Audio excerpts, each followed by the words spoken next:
नाज़रीन, मैं हूं आपकी होस्ट जोया काजी और आप देख रहे हैं हेल्थ टिप्स बाय जोया काजी। नाज़रीन, जैसा कि आप जानते हैं कि हम आपके लिए बेहतरीन प्रोग्राम्स जो हैं वो ऑर्गेनाइज़ करते हैं, आपकी प्रॉब्लम को सॉल्व करने की पूरी कोशिश करते हैं।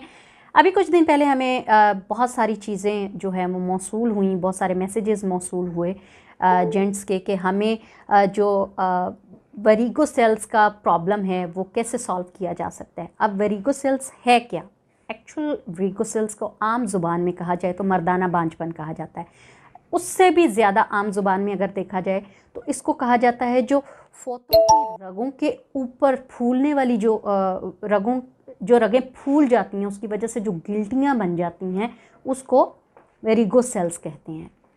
अच्छा, वेरिगो सेल्स होता किस वजह से है और टेस्टिकल्स के ऊपर जो इसका जाल बनता है वो किस वजह से बनता है?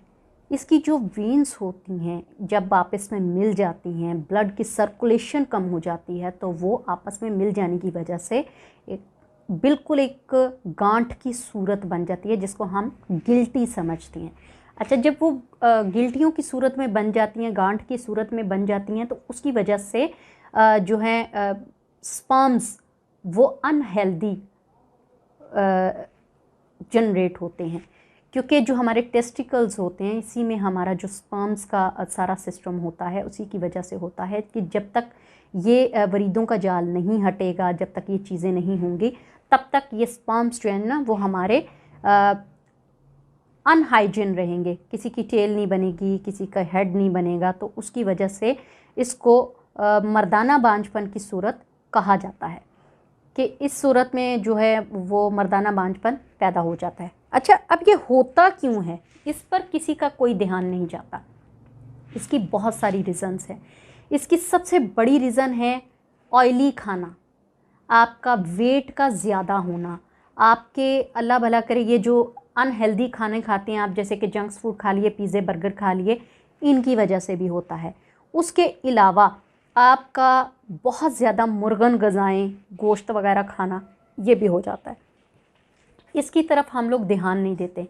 हमें चाहिए कि हम वो खाना खाएं जैसे ज़मीनी अजनास हो गए, जिसमें सब्जियां हैं, फल हैं और जो हमारे लिए बेहतरीन सैलड्स की चीज़ें हैं, हम लोग वो चीज़ें खाएं जिसकी वजह से हमारे अंदर जो ब्लड सर्कुलेशन है, हमारा ब्लड जो है वो पतला होगा, तो ब्लड सर्कुलेशन बढ़ेगी। ब्लड सर्कुलेशन बढ़ेगी तो ऑटोमेटिकली ये जो वरीदों का जाल है ये ख़त्म होना शुरू हो जाएगा, क्योंकि ब्लड जैसे जैसे थिक हो जाता है तो जो गिल्टियाँ बनती हैं वो गिल्टियाँ मेल्ट होना शुरू हो जाएंगी। इसका सबसे इम्पोर्टेंट जो है वो यही है, क्या इसको कहते हैं, इलाज, कि आप अपने ब्लड को थिक होने से बचाएं। अच्छा, इसको अब हम थिक होने से कैसे बचा सकते हैं? इसको थिक होने से बचाने के लिए हमें सबसे पहले लेना है मेथी दाना, कलौंजी और सिरका। सेब का सिरका ले लें तो बहुत बेस्ट है। उसको हम लोग रात को भिगो के रख देंगे मेथी दाने को और कलौंजी को। सुबह उठ के उसी पानी में हम लोग सिरका डालेंगे और उसको अच्छे से बॉईल कर लेंगे। बॉईल करने के बाद हम उसमें जैतून का तेल मिक्स कर सकते हैं, हम उसमें मस्टर्ड ऑयल कर सकते हैं। मस्टर्ड ऑयल मीन्स के सरसों का तेल, वो यूज़ करके हम उसको पी सकते हैं। वो नाश्ता करने से आपने आधा घंटा पहले पीना है। इसी तरह दोपहर में आप फिर उसी वक्त भिगो के रख दें, दोपहर तक वो ठीक हो जाएगा, तो आप दोपहर में फिर बना के बॉईल करके उसको पी सकते हैं। दिन में 3 बार इसको करने से, खाने से ये आपने आधा घंटा पहले ही पीना है। इसलिए जब भी आप एक ड्रिंक पी लें तो दूसरा रेडी होने के लिए रख दें, ताकि शाम तक वो रेडी हो जाए और उसको आप पी लें। इसको पका के अच्छे से बॉईल करके छान के आप इसको पी लें। इंशाल्लाह ताला आपका जो ये वेरिकोस सेल्स का प्रॉब्लम है ये ख़त्म हो जाएगा और आहिस्ता आहिस्ता आपका जो मर्दाना बांझपन है वो ख़त्म हो जाएगा। अगर इनके सबको ये मुश्किल लगता है, बहुत मुश्किल लगता है, तो आप अल सौदिया तिब्बी फाउंडेशन का मरजूने बांझपन ये यूज़ कर सकते हैं।